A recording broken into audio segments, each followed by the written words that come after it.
Fala, sétimo ano, tudo bem? Venho trazendo a nossa videoaula da semana. Lembrando que essa semana teremos essa videoaula, mais uma videoaula de revisão para o teste, tá bom?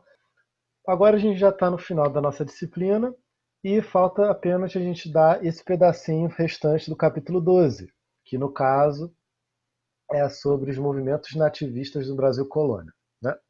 Então, antes de falar sobre eles, né, o que eles foram de forma geral? Durante essa fase da mineração no Brasil, século XVII e século XVIII, vão surgir algumas revoltas que vão questionar a forma como a colonização estava sendo feita no território. Tá? Ou seja, colonos que vão se revoltar contra a metrópole portuguesa, mas não porque eles querem independência, eles querem acabar com a colonização. Nada disso.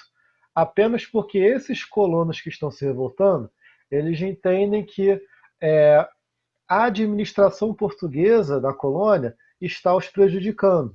E por isso eles querem mudar, ou seja, renovar essa relação entre colônia e metrópole, para que eles tenham suas reivindicações atendidas e a colonização volte a ocorrer de forma pacífica entre colônia, né, entre colonos que administravam a colônia e a coroa portuguesa, tá, a metrópole. Dito isso, vamos falar de 4 revoltas principais. O livro coloca a Guerra dos Emboabas primeiro, mas eu vou seguir a linha do tempo certinho, tá? Então, a primeira aí é a Revolta de Beckman. Ela acontece no final do século XVII, tá? 2 anos aí, em 1684 até 1685. Ela corre no Maranhão, tá bom? E ela vai existir por quê? A coroa portuguesa tinha um compromisso com a região, né, com os bandeirantes da região, de fornecer escravos negros para trabalharem para esses bandeirantes. Contudo, a Companhia Geral de Comércio do Maranhão, uma estrutura, uma instituição aí da colonização, ela não vai fornecer esses escravos. E assim, liderados pelos irmãos Beckman, os bandeirantes da região vão derrubar o governo local e vão criar um governo provisório. Além disso, havia uma. Vamos colocar aqui no livro para vocês verem também. Espera aí. Né? Além disso, a gente tinha também é, uma questão comercial aí na relação entre esses bandeirantes, né? E a vontade que eles tinham também de escravizar os índios, já que eles não estavam recebendo de escravos da Companhia Geral de Comércio. Então, o que acaba acontecendo? Esses irmãos eles lideram o movimento, criam um governo provisório e exigem que a coroa portuguesa dialogue com eles para resolver a situação. Contudo, no final dessa história, a revolta de Beckman é derrotada e suas lideranças são executadas pela coroa, e o movimento é abafado. Agora, temos a Guerra dos Emboabas, já no século XVIII, 1707 até 1709. Tá? E aí, nela, nós teremos uma revolta que vai ocorrer na região entre Minas Gerais e São Paulo. Tá? E qual que vai ser a origem desse movimento? Os bandeirantes que viviam na região ali entre Minas e São Paulo, eles se sentiam prejudicados pela coroa portuguesa, pois eles não podiam utilizar a mão de obra indígena nas minas, já que a Igreja Católica não permite a escravização do índio. Esses indígenas deveriam ser usados nas missões para receber a catequese, e não para trabalharem nas minas. Além disso, esses bandeirantes estão insatisfeitos, pois forasteiros de portugueses, que eram chamados de emboabas por esses bandeirantes, eles passam a viver na região entre São Paulo e Minas e passam a trabalhar na região de Minas para explorar as minas, né, de ouro e prata. Então esses bandeirantes se sentiram prejudicados, pois eles chegaram na região primeiro, então eles deveriam ter preferência em explorar a região. E assim eles decidem reagir é, contra essa situação. No final das contas, os paulistas, esses bandeirantes, são derrotados. E aquele território lá de Minas Gerais e São Paulo, ele acabaria sendo dividido em 1720. Até então, a região de Minas Gerais era chamada de Minas de Ouro e São Paulo era um território unido, né? Só que por conta desse conflito eles já acharam melhor dividir o território depois, sendo criado Minas Gerais e São Paulo, as capitanias no caso. Tá? O terceiro movimento foi a Guerra dos Mascates. Ocorre no Recife, 1710 a 1711. Tá? E o que aconteceu no Recife até então? Desde as invasões holandesas, aquela região nordestina está sofrendo uma crise açucareira. Né? Por quê?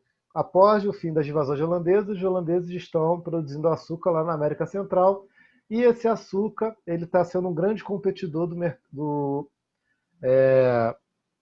da produção brasileira nesse momento. E isso, entre outros fatores, levaram ao açúcar do Brasil a entrar num período de queda. Só que com a mineração, a economia da colônia volta a crescer e fazer Portugal enriquecer nesse processo. Mas então, no caso de Recife, nós temos ali uma crise do açúcar. E para tentar resolver a situação de Recife, o rei Dom João V vai elevar a categoria de Recife, vai transformar Recife em vila. Isso significa o que na prática? Que Recife agora é uma região que tem mais autonomia, que é uma região mais importante. E assim Recife não pagaria mais de impostos de Olinda, que até então eram pagos. Além disso, para tentar melhorar a economia de Recife, o porto da região, né, que levava as mercadorias para Portugal, também seria controlado por Recife, não por Olinda. Isso acaba fazendo com que os olindenses reajam contra as decisões e invadam Recife.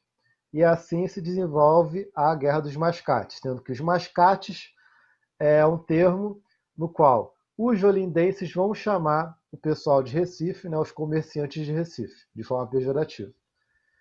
Como essa guerra termina? É eleito um novo governador na região, né, é escolhido, na verdade, né, pela coroa portuguesa, um novo governador na região, e as decisões de Dom João V são mantidas. E esse governador consegue controlar a revolta. E os revoltosos de Olinda acabam sendo perdoados, acabam sendo anistiados. E Recife continua aí na sua posição, né, de maior autonomia na região, maior independência, digamos assim. Não que a região fosse independente, não é isso que eu estou dizendo, mas é que agora Recife não precisa mais prestar contas a Olinda, como fazia até então. E por fim temos a revolta de Filipe dos Santos, 1720. Essa revolta nasce com um conjunto de fatores, tá?